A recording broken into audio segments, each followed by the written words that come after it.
Alkisah dahulu kala, ada sebuah kerajaan di daerah Pajajaran yang dipimpin oleh Prabu Mundingwangi atau biasa dikenal Prabu Siliwangi ke-6. Sang Prabu memiliki kegemaran berburu hewan di hutan. Kegiatan tersebut biasa ia lakukan seorang diri dengan bersenjatakan busur dan anak panah tanpa pengawalan prajurit istana. Suatu hari saat sedang berburu, tanpa sadar sang Prabu telah masuk ke dalam hutan itu terlalu jauh karena keasikannya berburu hewan. Akhirnya, sang Prabu pun tersesat di dalam hutan tersebut.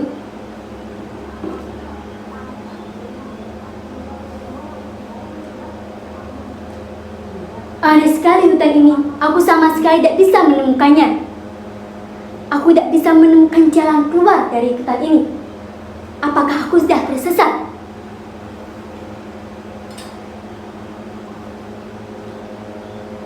Prabu Siliwangi merasa putus asa dengan keadaannya. Akhirnya, sang Prabu pun memutuskan untuk beristirahat sejenak.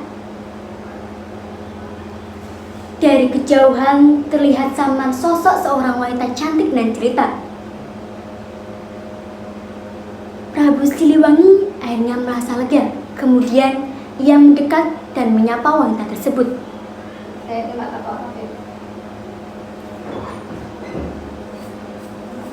Maaf jika lancang, sepertinya aku sudah tersesat di hutan ini. Apakah bisa Anda membantuku?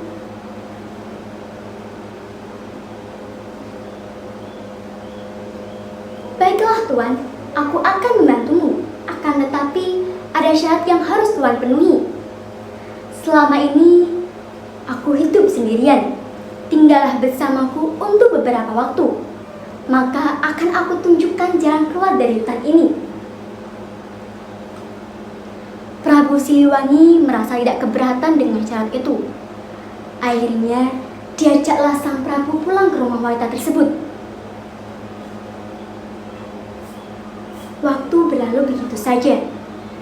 Akhirnya sang Prabu jatuh cinta kepada wanita itu dan memutuskan untuk menikahinya. Tanpa disadari, sang Prabu telah tinggal terlalu lama di hutan itu.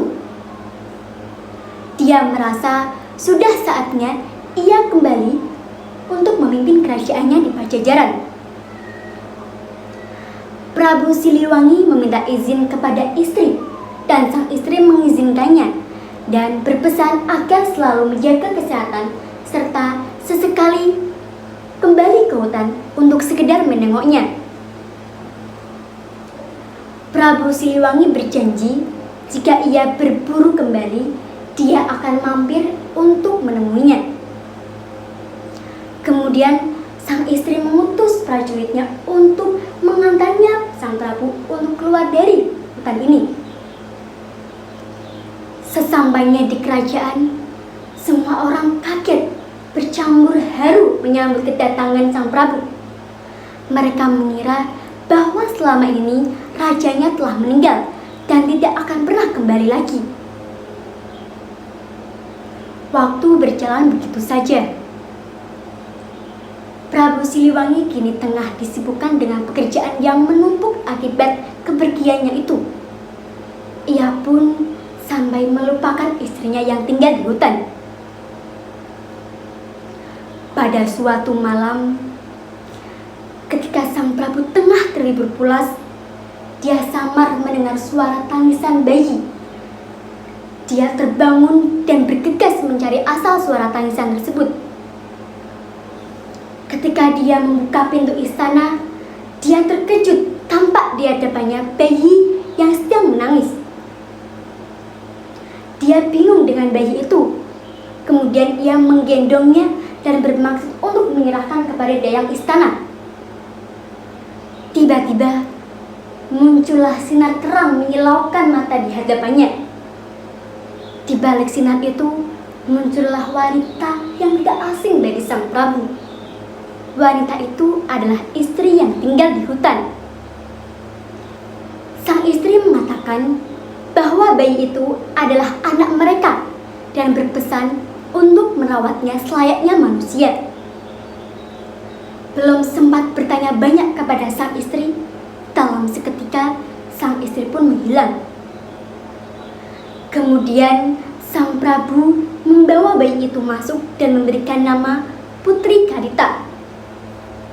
15 tahun kemudian, Putri Karita kini tumbuh menjadi gadis yang cantik dan berbudi pekerti baik. Namun ada kalanya ketika melihat kecantikan putrinya, sang Prabu teringat akan sosok sang istri. Dia sudah mencari keberadaan sang istrinya, akan tetapi hasilnya sia-sia. Prabu Siliwangi mulai mengkhawatirkan akan kerajaan ini. Dia tidak mempunyai istri dan anak laki-laki sebagai penerusnya kelak. Kemudian, ia meminta persetujuan Putri Karita untuk menikah lagi. Dan akhirnya Putri Karita pun mengizinkannya. Waktu berlalu begitu saja. Akhirnya sang Prabu pun menikah dengan sosok wanita bangsawan bernama Dewi Mutiara. Beberapa bulan kemudian, terdengar kabar bahwa Dewi Mutiara sedang mengandung seorang bayi laki-laki. Kabar tersebut disambut sukacita oleh Prabu dan Putri Mutiara dan Putri Karita serta rakyat Pajajaran. Namun di tengah kehamilannya itu, Dewi Mutiara berubah menjadi ratu yang pemarah, egois, dan suka memerintah.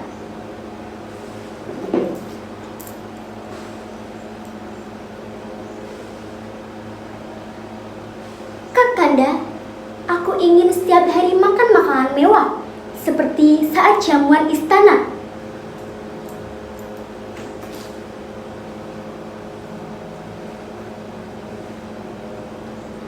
Baiklah istriku, sabar, akan aku suruh juru masak untuk menyiapkannya. Pada awalnya, permintaan Dewi Mutiara sudah terpenuhi oleh sang Prabu. Namun, setiap hari semakin aneh permintaan Dewi Mutiara.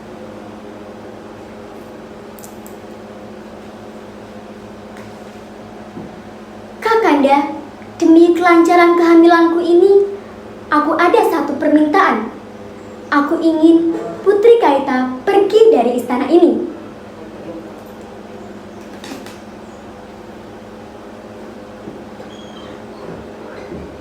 Tidak, tentu tak tega aku menyuruh Putri Karita keluar dari istana ini.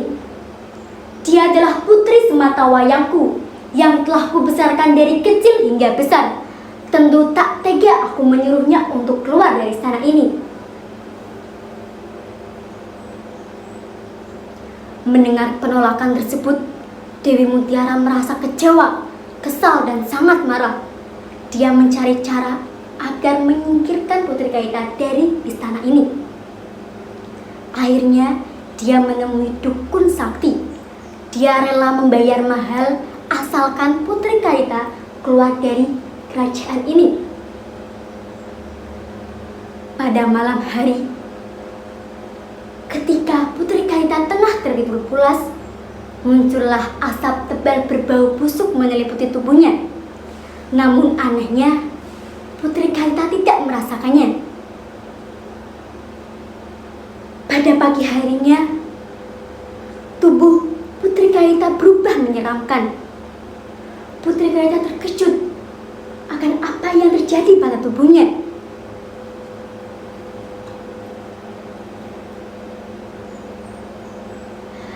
Apa ini yang terjadi pada tubuhku ini? Apa ini?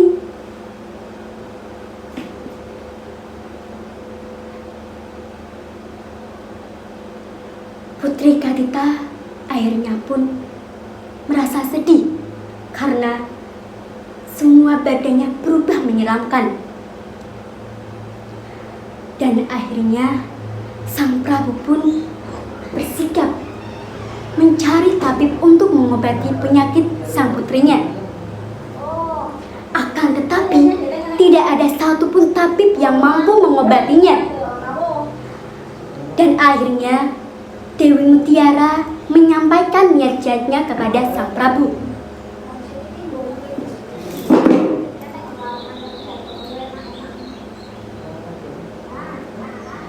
Kakanda, demi kebaikan kerajaan ini, alangkah baiknya jika Putri Kaita disingkirkan dari istana ini.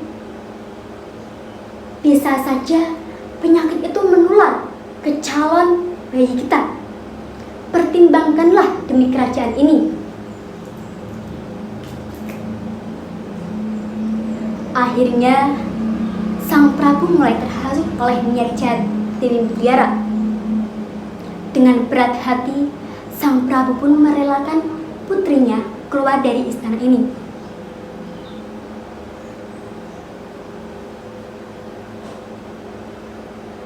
Putriku, maafkanlah ayahmu ini. Aku tidak bisa membantumu apa-apa.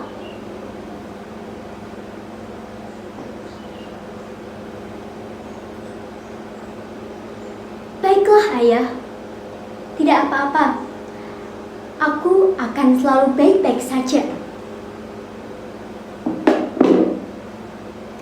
Dan akhirnya Putri Kaita meninggalkan istana itu. Dia pergi ke hutan untuk bertapa.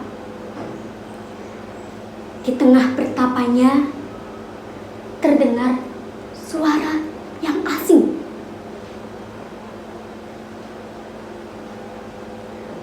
Pergilah ke pantai selatan. Pergilah ke pantai selatan. Putri Kaita bingung dengan jawaban itu. Akhirnya Putri Kaita menanyakan, siapakah seorang itu? Aku adalah ibumu, wahai anakku. Kelak kau akan bertemu denganku. Sekarang pergilah terlebih dahulu ke pantai selatan. Akhirnya Putri Kaita berjalan menuju ke pantai selatan. Sesampainya di pantai selatan, Putri Kaita bingung dengan apa yang harus dia lakukan. Karena pesan dari sang ibu hanya menuntutnya ke pantai selatan. Akhirnya, suara sang ibu terdengar kembali. Lompatlah ke dalam laut dan menyatulah dengan alam sekitarmu. Putri Kaita yakin dengan jawaban itu, dan akhirnya Putri Kaita lompat ke dalam laut. Dan seketika semua bintik yang ada di tubuh Putri Kaita menghilang begitu saja. Putri Kaita bersyukur dan berniat untuk membalas kebaikannya itu. Ia bermaksud membalas apa yang ia sudah terpenuhinya itu. Dia akhirnya memutuskan untuk tinggal di laut dan membuat istana serta mengumpulkan ribuan pasukan. Dan sejak saat itulah Putri Kaita disebut sebagai Nyi Roro Kidul.